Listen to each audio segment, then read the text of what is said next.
Bonjour à tous et bienvenue sur la chaîne qui traite des questions géopolitiques. Alors aujourd'hui, on va s'intéresser à la situation en Irak, puisque depuis 3 jours, depuis mardi 1er octobre, des manifestations de masse ont lieu en Irak sur quasiment tout le territoire irakien, bien que ce soit en fait le sud irakien qui soit le plus touché par ces manifestations et aussi par des violences. En effet, on a recensé dans le sud de l'Irak plusieurs morts, et notamment dans la ville de Rifaë, dans la région de Nassiriya, donc non loin, donc dans le sud chiite, dans cette ville de Rifaë, on a recensé pas moins aujourd'hui de 7 morts à l'heure où on parle,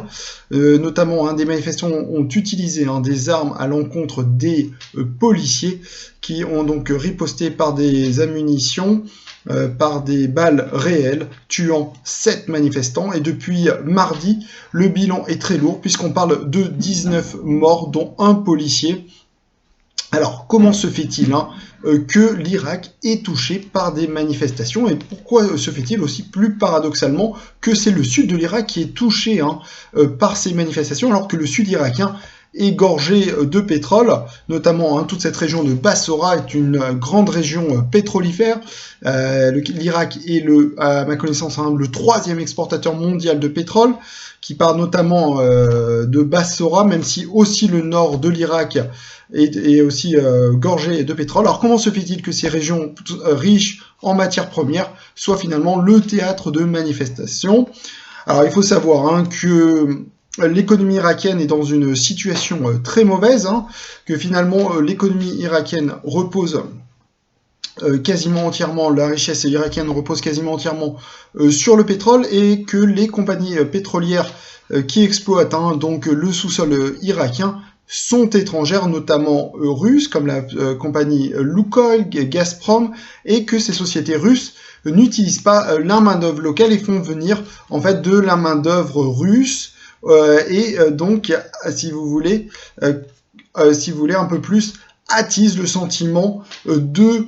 jalousie, de convoitise et surtout de frustration de cette jeunesse irakienne qui est en plus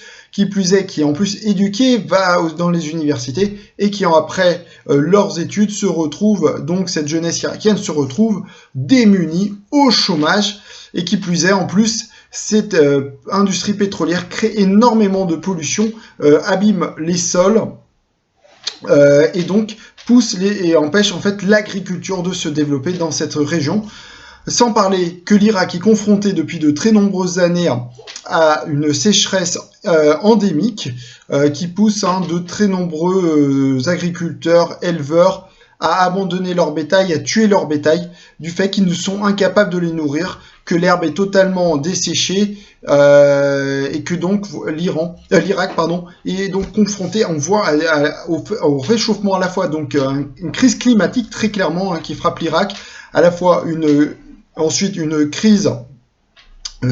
financière, puisque le prix du pétrole n'étant qu'à 60 $ environ ne permet pas, si vous voulez, de combler les dépenses de l'État irakien. Et donc tout ceci en fait pousse, si vous voulez, la population et plus particulièrement la jeunesse diplômée à sortir dans la rue et à recourir même à la violence. Et on le voit, le gouvernement a du mal à répliquer, à contrer ces manifestations. Et pour ce faire, le gouvernement irakien a utilisé la manière forte, puisque outre, comme on l'a dit, l'utilisation de balles réelles, le gouvernement irakien a également décidé de recourir au couvre-feu et au blocage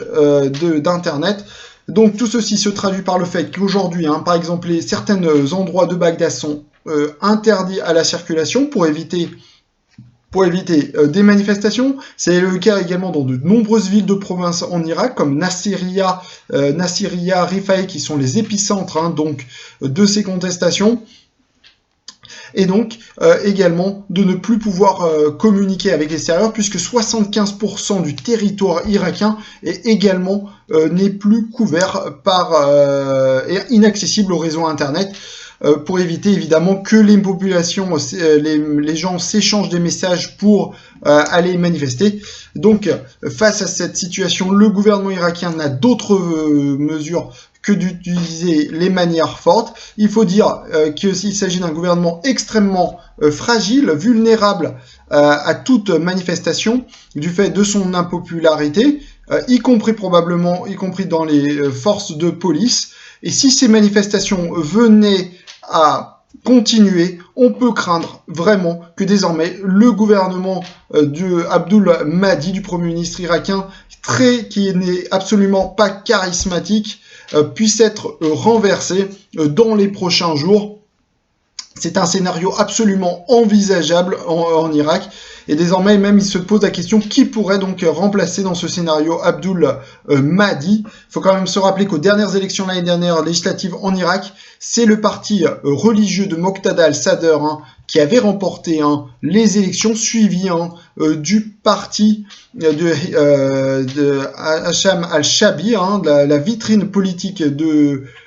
Hacham al-Shabi avait atteint la 2e place, si je peux m'exprimer de cette façon, aux dernières élections législatives en Irak. Donc on voit très clairement qu'en réalité, les partis, on va dire, plutôt de tendance laïque avaient tenté de faire une coalition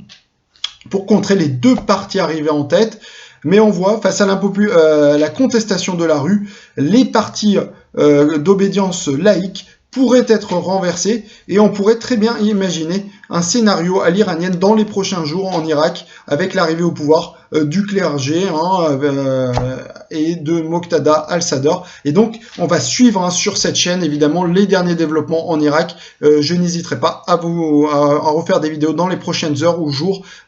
pour évidemment vous informer de la situation extrêmement mouvante en Irak.